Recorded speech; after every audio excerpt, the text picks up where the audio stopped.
It's time for Pure Performance.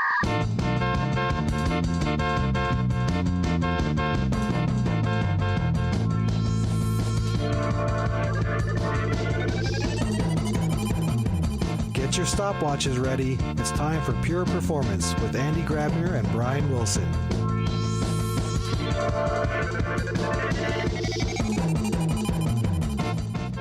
Hello, everybody, and welcome to another very special episode of Pure Performance. Now, I know I've been using the word special in terms of the episodes a lot lately, but that is because we've had a lot of special episodes lately. The last one was our 50th episode, and this one is a double special because when I say hi to Andy, you're going to hear him sound very different today. He's actually recording from the headquarters of PerfByte, so he has a professional audio setup. So everyone hold on and listen to the real Andy voice. Hello, Andy. Hello, Brian. This is Andy using professional microphone equipment. I hope it does not only improve the quality of my voice, but also the quality of the content that we produce. Well, yes. We'll see about that, right? Right. Well, you know, I think the content today is going to be excellent as well. We have a great guest. And Andy, why don't we, unless you have anything you wanted to preface before, why don't you go ahead and introduce him? Yeah, sure.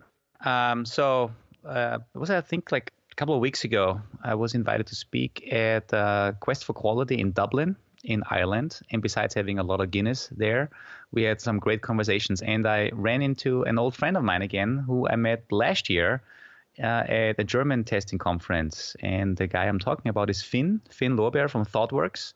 And I was very excited about seeing him speak again, and especially about the topic that he was talking about, which was, building a high quality product. But what I really liked more, kind of baking quality into the product.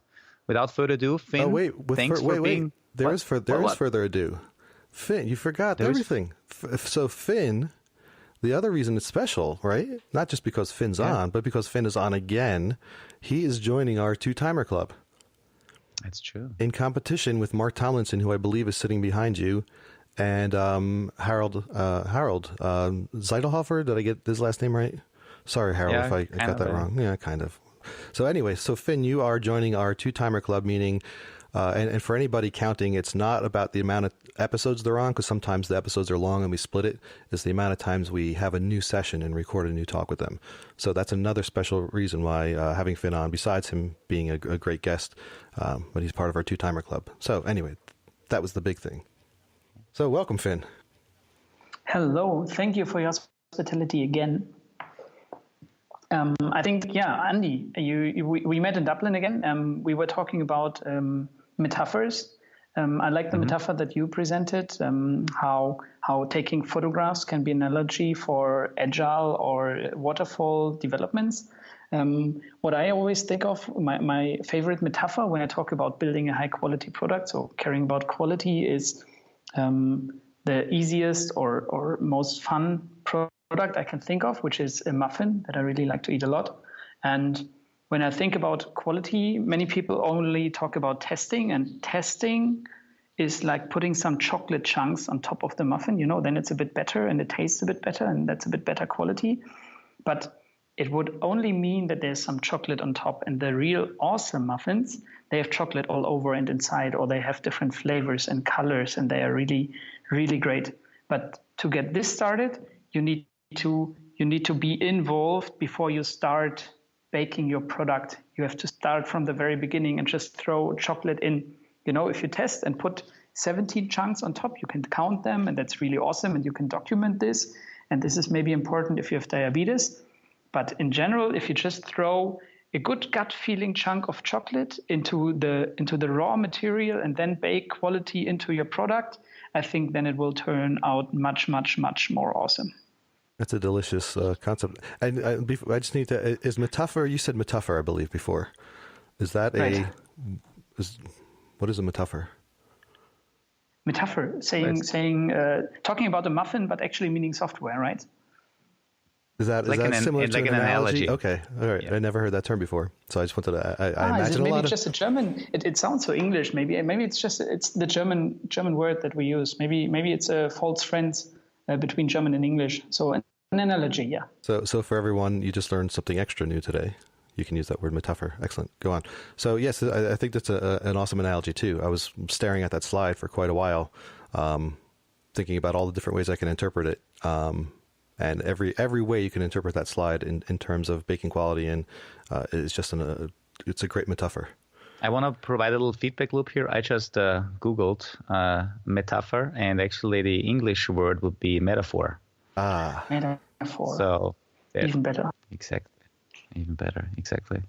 So I love, obviously the analogy or the metaphor.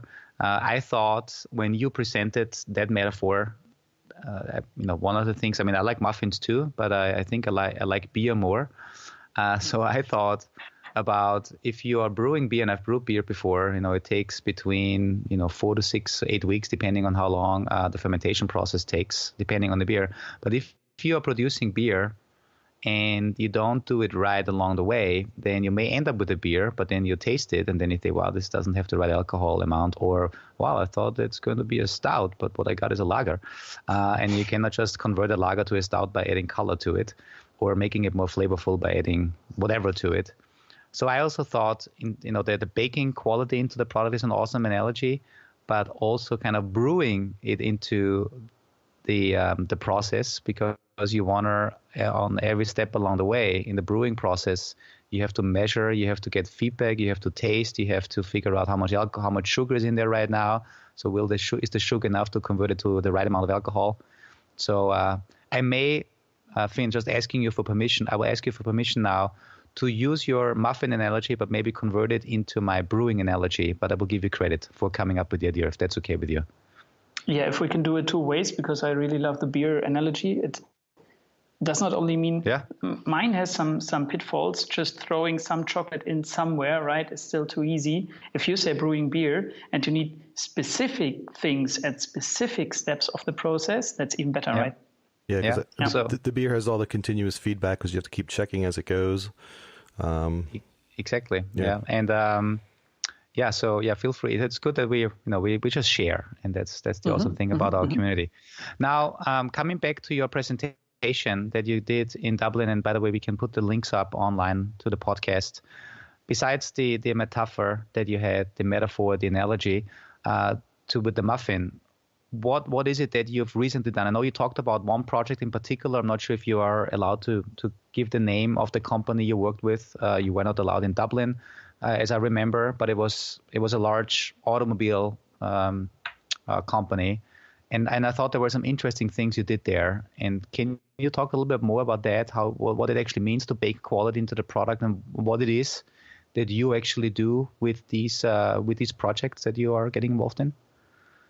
Yes. I still can't talk about it. It's still not an undisclosed project. It's one of the big automobile companies in Germany that we build software for. But that doesn't matter so much who it is, because it's not only what I presented were the ways how we bake quality in. And we talked a lot with different QAs that in Germany, we are 4 in total, not very much, but we worked a lot on what we actually do other than testing the software. And we identified 4 things or 4 groups which deal with the process of the project we are on. They deal obviously with the software and monitoring part. They deal with the business and with the team setup or team moral and all of these things. And whenever I'm on some project, it doesn't matter if it's the current one or any other. So I've worked for Metro as well. Last time we talked a lot about this auto company in Germany. I try to find the right balance between these 4 dimensions that I can work with, not only focusing on business, not only focusing on the tech side, but trying to find the right balance and trying to find where we have the biggest troubles, where we have the biggest problems to start baking, if you want. Mm-hmm. So, and help us. So when you get into, I think one of the, if I read your abstract of the Quest for Quality talk that you had, and as you just mentioned, when we think about quality, it should not just be testing, it should start early on. But I think we had a very nice timeline actually, where you say, besides of focusing on quality only in testing, there's a lot of other stuff we can do around the process. There's a lot of wasted time. Can you talk just a little bit more about helping our listeners understand how what are the first steps to help people think about quality in a different way? So the way we approached this idea was there's a big word, a buzzword again, saying we want to shift left in the process. We want to get involved early in order to be able to bake quality in. And the idea is that the first step is to reduce waste in our process. So if I think about my wall that I have just on the opposite side of the wall of this room here, there are a lot of columns where our stories may go through, and some of them are basically parking lanes, like a ready for development column where stories may be a week or 2 weeks, depending on what iteration model you run or if you have Scrum. And stories lie there and they degenerate. At best, they are still valid when you want to play them, and at worst, they are like you need 17 updates on it already because it's all out of date and you have new priorities or new information and you have to rework them anyway. So if you reduce a lot of waste, you automatically shift left, even if you just stay in your testing column, because the feedback loops already get shorter just because the moment where you start playing a story and the moment where you start testing a story, they get closer to each other. So that's very briefly one of the things that we try. And then we could say, if we saved a bit of time, we can use this time to look further into how we write our tests. And this is what I did not a lot on the current project. So when this project here began 9 months ago, we had a lack of business analysts. So I joined the business side very, very much. And just 2 or 3 weeks ago, I shifted into my original role again. And it's so cool to see how different perspectives and different roles can act differently. So when I was a business analyst on this project, I tried to get things done to get business value out. And I just briefly thought about all these quality concepts because there is no time and no focus if you have another role. And I just talked to the tech leads here and to the other people and said, did you consider this and this? And just like in the hallway passing by and always just a small conversation, they said, yeah, we kind of got it covered and so on and so on. Now that I'm looking into tests again, I see that we want to throw end-to-end functional tests on all kinds of problems that we have, while there are a lot of integration tests that we can write. There's a lot of logging that we can do. There's a lot of monitoring that we can do instead. And this is something that when I'm a real fully stuffed QA, really love to do. And that was the second part that we identified. So then I moved into the dev column already. If I'm part of the development of the story, if I'm part of the conversation of how the story is developed, I moved left again. And then I only get involved a bit in the analysis lane maybe. And I talk to the business analysts or product owners or product managers or whatever name you want to give them, because basically we have the same stakeholders. If I look at our product, I know exactly what it's doing today. If a dev looks at the product, the dev knows exactly how it will look tomorrow or the day after. And analyst people usually know how it will look in a week or a month, or maybe if they are really visionaries, they will know how it will look in the far future. And then I'm involved basically everywhere a bit. And then I'm involved with every person and every role, which gives me a good overview over my team. And I can see if my team is performing, if we get along with each other or not. If we have problems, I can encourage them to work in test-driven to do test-driven development. I can encourage them to pairing, and I can see if we do too many mistakes, we can mitigate that. And this is then the last peak of the iceberg, maybe, that we as QAs in Germany and ThoughtWorks Germany identified as what we can do and what we can provide as value to a project. Mm-hmm. In a brief summary, first of all.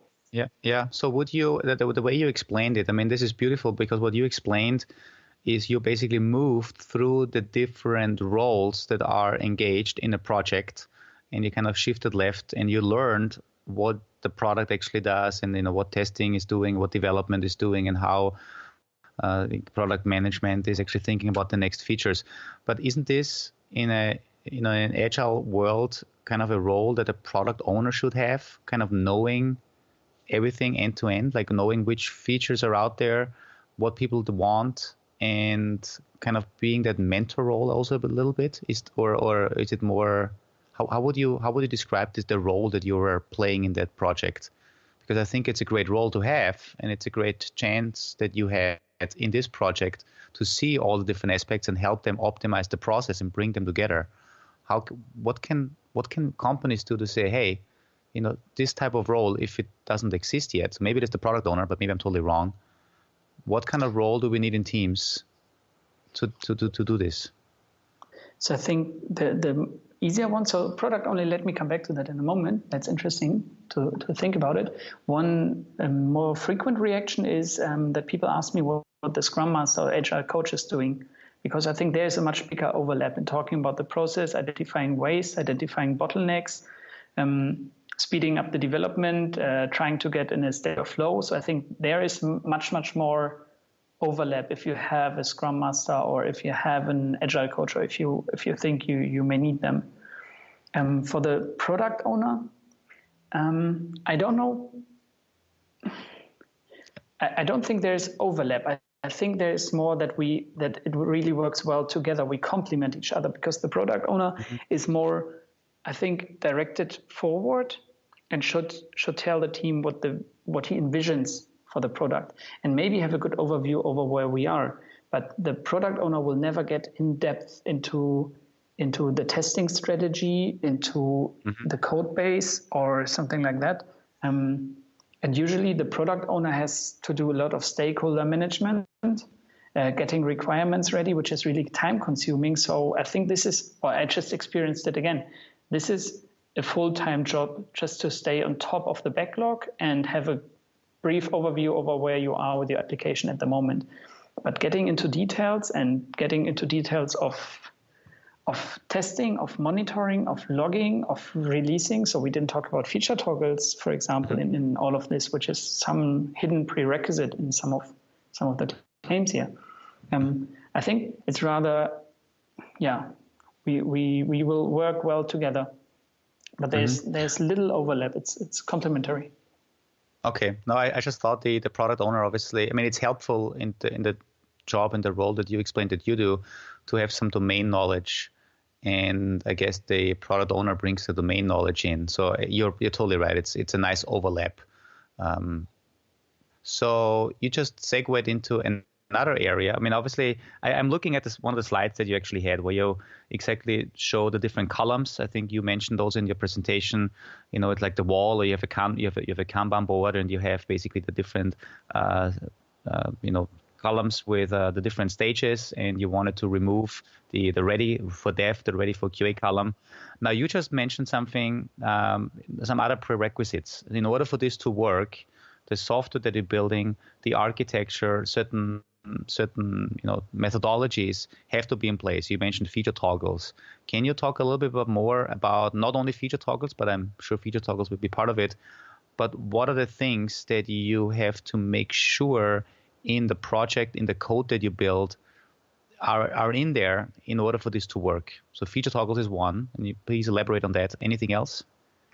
Yeah, I mean, and what is the overall goal? Maybe I didn't explain that as well. What I want to achieve is that as a quality person, I want to make sure that I can quickly fix my application. I know that I will not find all bugs, and I know that we will have some bugs in production. And once we identified them, I want to be able to react as quickly as possible. So the quicker I can move a bug through my process, the better. If for some emergency I have some really urgent bug fix and the entire team is in panic already because of the bug, then I don't want people to be distracted by a special extra process that we need for hotfix releases. I would rather like them to focus on the bug and release with the normal process.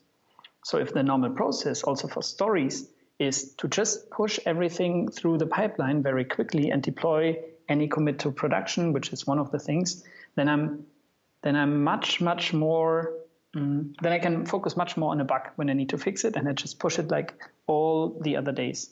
So this is one of the things that I really always try to establish in the teams, that we deploy every commit to production.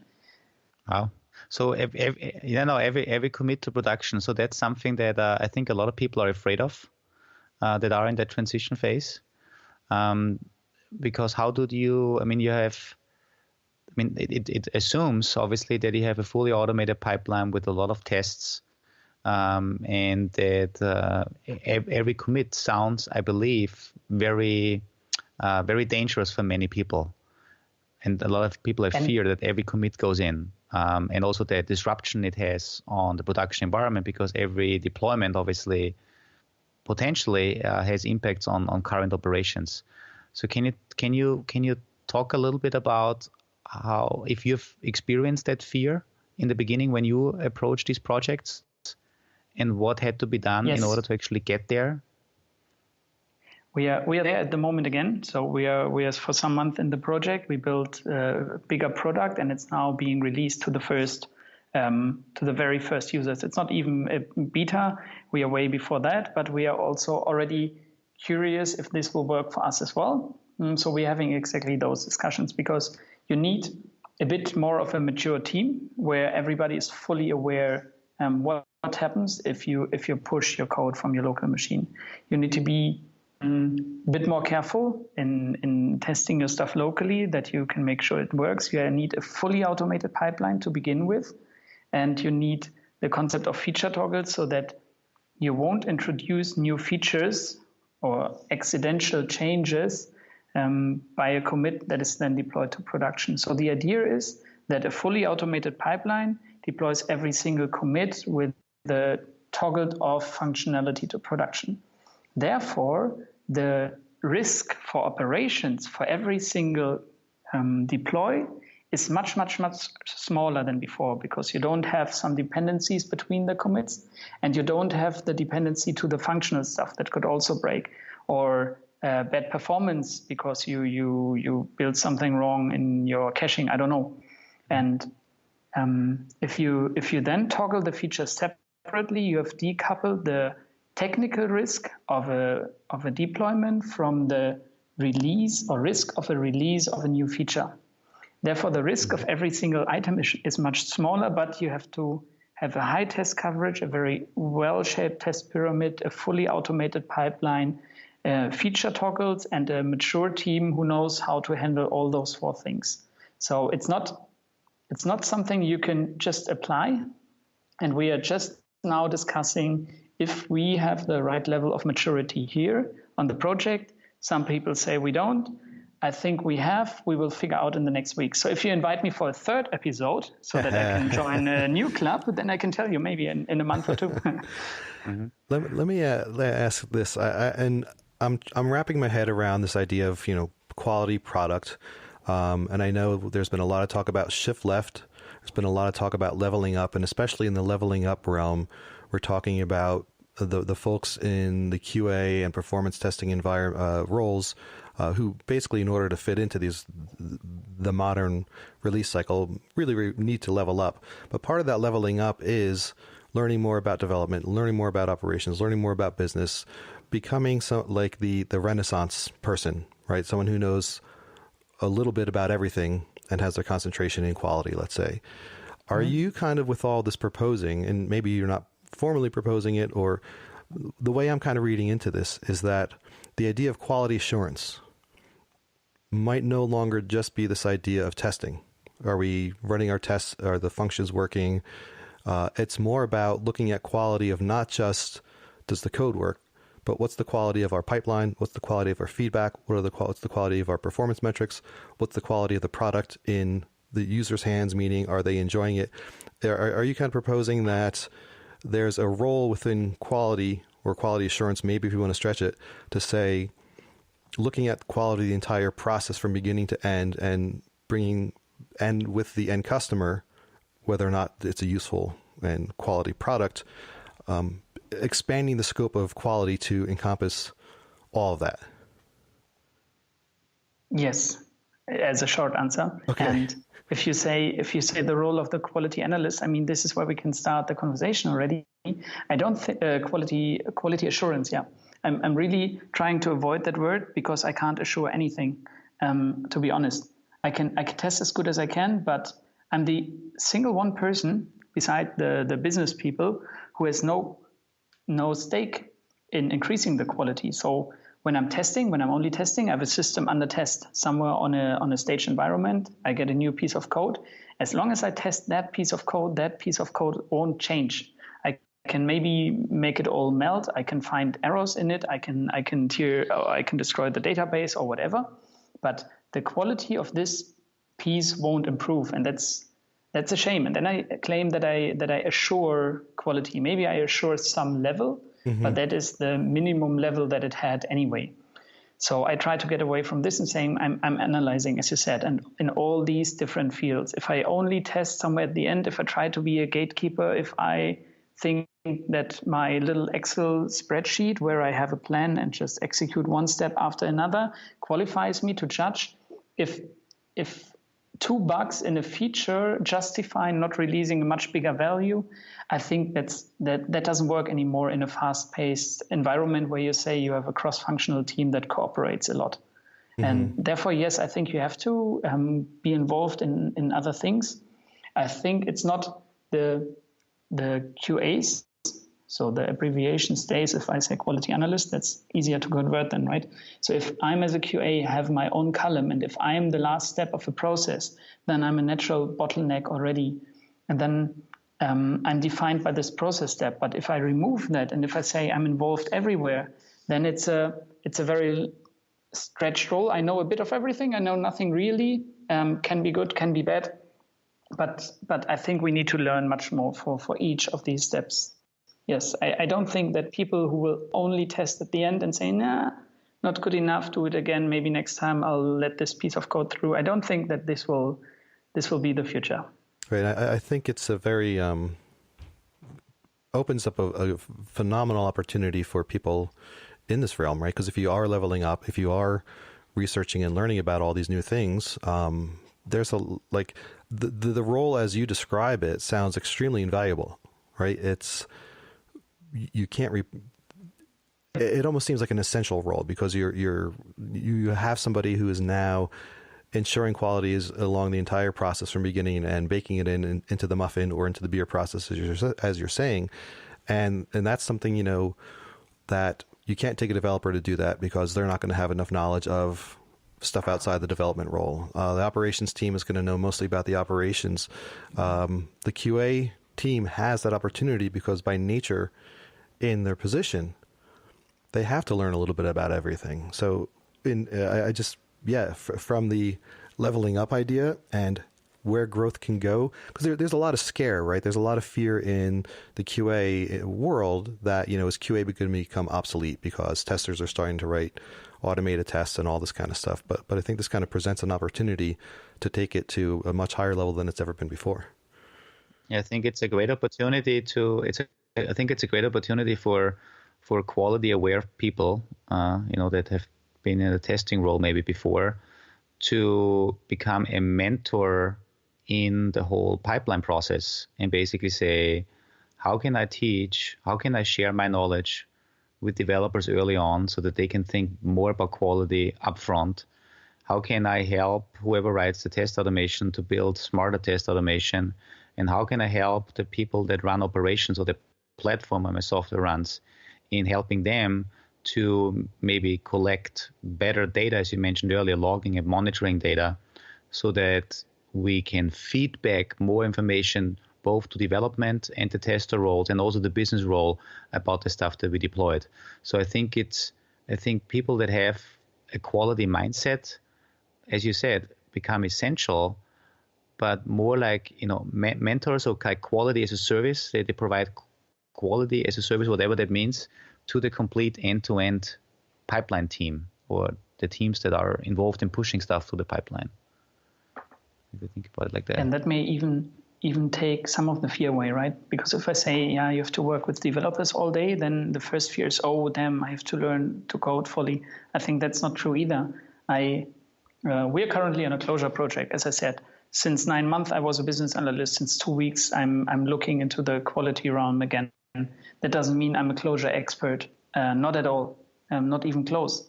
But I can read the basic idea. I mean, code these days is written very similar to English. So with a person next to you, he's a full-skilled developer. It's no problem to quickly go through it, grasp the idea of what is going on. And my contribution is not to be the even better coder, not at all, because I have so many people here who can do this much better than I can. My contribution is to analyze the business case and the business value inside the code and make sure that we deliver this in the future. And then we discuss test scenarios maybe. And then I leave the pair or the person again to implement all of this alongside the story. And then afterwards, I'm already sure that I bake the quality in, that I don't have to test every scenario anymore of the story. So there's another great analogy or metaphor, which is when you clap your hand, right? That makes a sound, but it's neither the attribute of the left nor of the right hand. It's just if the two of them come together. So that's always what I use to explain this as well. I don't have to bring all the experience into the pair, not all the coding experience, and the dev doesn't have to know too much about test analytics if you want. But if we bring both of it together, there comes a loud noise from it, right? And there's an old question, what is the sound of one hand clapping? That somebody solved by going like this, but then somebody solved it by going like this with their one hand. You can know, but yeah, no, I think it's a great Metaphyn, is it? Metaphor or metaphor. Metaphyn, though, right? That's the word.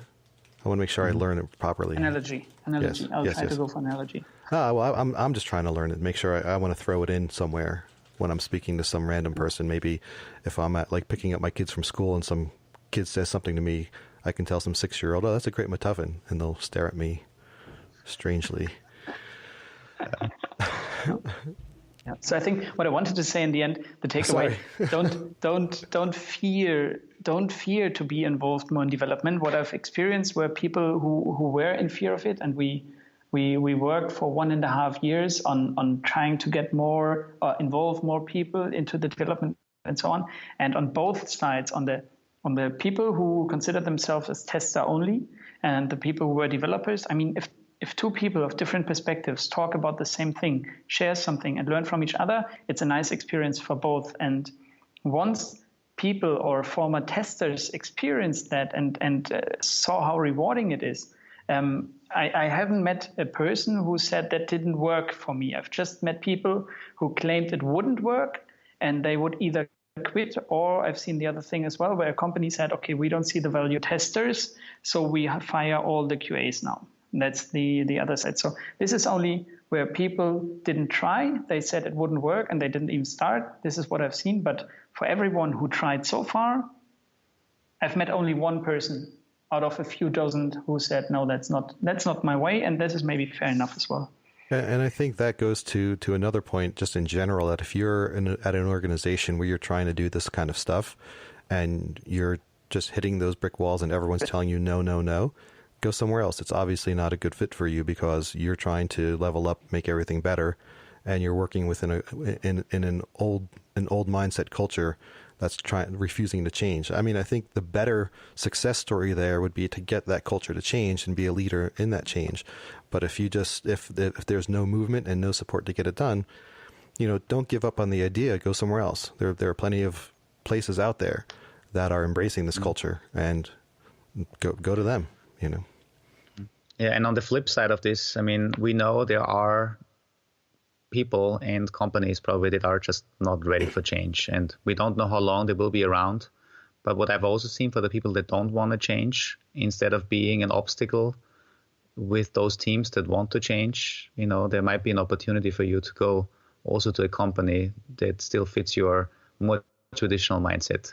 And I know I have this discussion a lot with Mark, whom I'm sharing the office today, where he says, there are some people where the change is not the right thing for them, and maybe they're comfortable, they're too comfortable where they are, and maybe they just want to find a place where they can, kind of slowly, age out. Let's say it that way. Yeah. And I think we have enough of those companies or environments, and maybe this fast-paced agile is, I don't think it's the right thing for each and every company without exception in the entire world. So I don't believe that anything applies always and everywhere. That means there will always be some companies now I say always, but there will be some companies probably for whom a slow-paced business is an advantage, so that you don't change too fast in the wrong direction and that you don't follow short-lived trends too fast. And maybe that's the right place for those people then. Maybe it's the right place for me at some point of time in 30 years or something. When you're ready to age out. Moment, yeah. When you're ready to age out, exactly, right? Exactly. I'm not sure. I got 5 years till retirement. Yeah. And as you said, for some of these companies, maybe, I guess it depends on the customer base and the product that you deliver, right? You may have an industry or products that you deliver, and you don't want to freak out your end users of changing too frequently. So interesting. But no, I'm not holding people. One more point on that, though. I'm not going to belabor the point and be fanatical and say, yes, it is a fit for everybody, because I do agree with you that there are cases where it might not be a great fit. But I think a lot of companies who might think that it's not a fit might not be, it just might be a fear thing. Because if we think about what can't change, what has to be rock solid, and you take a look at, let's say, the banking industry, right? There's the idea if anything screws up in the banking industry, it's going to be chaos. There's going to be huge money loss by the bank and all, right? You would think that the banking industry would be one where they would not want to necessarily adapt, right? However, as we've seen, they're embracing it tremendously to great payoff. So I do think the caveat to the idea that it's not a fit for everybody is it's not a fit for everybody so long as you've done a real long, hard look at the pros and cons of it. And it's not just we just don't want to change. And that's the reason we're making that decision. But I think for the banking industry, I mean, they have to change because I think what I learned in a recent presentation, since the financial crisis, there was some deregulation or some changes in regulation, which allowed a lot of new tech startups and fintech startups to come up. Right. And they basically produced better services faster for the very lucrative things that banks are offering. So they were eating away, I think the term that was used in the presentation, so they're eating away the golden nuggets for the banks. And so the banks that have been around for a long, long time, they're offering a lot of services. And these golden nuggets are eaten away by these new startups. And obviously that leaves the banks, if they don't change, to only those services that are not that lucrative, but they still have a lot of staff and whatever else to support. So that's why I believe banks have to change, otherwise they will be. Right. I just mean that I'm using them as an example of one you might have thought before all that would be one that wouldn't change. Right? There always might be an opportunity, and I just think it's important to evaluate whether or not it makes sense. And if you go through a full-on analysis and say, no, this doesn't make sense because the risk is too high, well, then you have your case and you can continue with where you're going, but just don't just turn a blind eye to it is all I'm getting at, really. Yeah. No, I haven't found the one where I'm super sure. The ones that I have in mind are more maybe medical equipments, or what I could think about as well. I would be a bit more hesitant to do propaganda about deploying every commit into a flying airplane, possibly, or something like that. So there would maybe also be a bit more conservative. Not saying that traditional waterfall 1 year release cycles are the way to go there, but it's what I'm proposing here is not a silver bullet either, right? Yeah. So Finn, I would actually love to talk about another topic in more detail, which is the feature flagging and how that works and how you started. But I was wondering if we should wrap up this episode and make a shorter one on actually some of the technicalities on feature flagging, how to start, lessons learned, because I think that's a very interesting topic. Yes, I think it's a very, very short one, but maybe it fits better in a different episodes for the people really interested. Yeah. All right. So Brian, before you summarize, I just want to tell Finn that this will not qualify you for number 3 because it's. I guess so, but we're doing it all in the same sitting session, right? So it's all the same sitting session. So don't get excited. You're like, let's do another. Right. So Andy, do you want to go ahead and summon the summarator? Let's do it. Sure. So here's what I learned today, and again, thanks Finn for taking the time and talk to us. But what I really loved about your presentation, also what you said today, is quality, the way we used to understand it, is not just about testing and being an obstacle in a faster becoming process.